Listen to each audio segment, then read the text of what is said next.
The suffering of the cells. Hello everyone, and welcome to today's episode, brought to you by Vitacuous Ltd. Today, we are diving into a health topic that is as serious as it is urgent: how the food we consume every day is impacting the smallest units of our bodies, our cells. 1.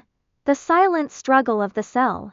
Have you ever stopped to think about it? While we are indulging in the pleasures of a delicious meal, what exactly is happening deep inside our bodies? The truth is, our bodies are enduring immense suffering, yet our brains remain largely unaware. This is because the nervous system at the cellular level cannot transmit pain signals directly to the brain. What we perceive isn't pain in the traditional sense, but rather a vague feeling of discomfort or malaise. From the moment we are born, our cells are often soaked in a cocktail of excessive oil, salt, and sugar. They are struggling, they are feeling a genuine form of distress. Paradoxically, when we feel the high of junk food, that is often when our cells are suffering the most. In essence, this behavior is a process of self-harm and gradual self-destruction. 2. The sticky trap and oxygen deprivation. Let me give you an analogy. Imagine taking an incredibly agile insect, like a cockroach or an ant, and dropping it into thick oil or heavy syrup. What happens? Their once nimble bodies become trapped by the viscous liquid. Their strength is stripped away, they can no longer function, and they eventually waste away. The cells inside our bodies face this exact predicament. Cells are designed to thrive in a pure, fluid environment where they can work effortlessly. However, a body saturated with oil and sugar becomes sticky. In this viscous environment, cellular activity is severely restricted. Even worse, oil is a poor conductor of nutrients. It creates an insulating layer that leads to a state of systemic hypoxia, oxygen deprivation. The cells become immobilized, as if stuck in a swamp. The mitochondria, the power plants of our cells, cannot generate sufficient energy under these conditions. Scientific insights.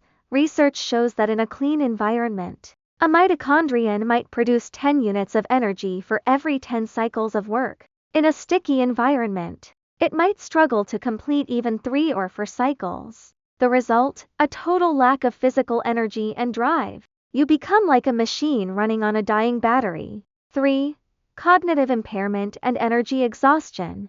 Where do we feel this energy deficit first? The brain. The brain is the most energy-hungry organ in the human body. When mitochondria began to fail and die off, mental clarity vanishes. Have you ever felt constantly fatigued, foggy, or slow? Even after a full night's sleep, your head still feels heavy. This is the physical manifestation of your cells being in a daze. Consider this cycle.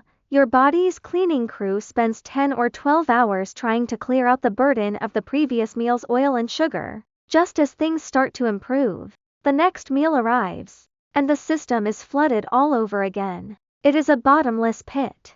Long-term survival in this sickly state causes cells to deform and their lifespans to shorten. Accumulated this over decades, and it leads to Alzheimer's disease, dementia, Parkinson's, and other severe neurological conditions. These aren't distant threats, they are the biological consequences of our daily choices. Conclusion. Fortunately, our cells are resilient, they are constantly being born and regenerated. This capacity for renewal gives us a second chance. But we must realize that if our cells stopped regenerating, we would destroy ourselves within days. This is not an exaggeration, it is biological fact. The goal of sharing this knowledge isn't to cause panic, but to foster understanding. Your daily dietary choices aren't just about satisfying a craving, they determine the living environment for trillions of cells. They dictate your future health and your quality of life. Thank you for listening, and we'll see you in the next episode.